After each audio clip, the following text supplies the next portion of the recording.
এটি আমাদের ঠাকুরঘর, ইষ্ট দেবতার মন্দির। এটা আমাদের ঘরে এই প্রদীপ জ্বলছে, পুজো পার্বণ চলছে।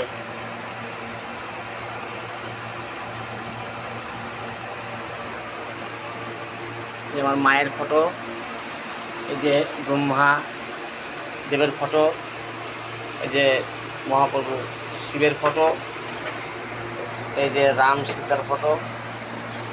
এই যে একটা ফটো দেখা যাচ্ছে না, জগন্নাথের ফটো, জগন্নাথ ভগবান।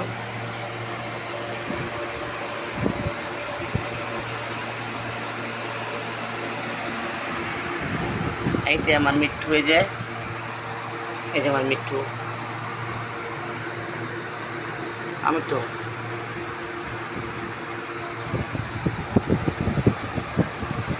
এই যে আমার মিঠু কুলার হাওয়া খাচ্ছে।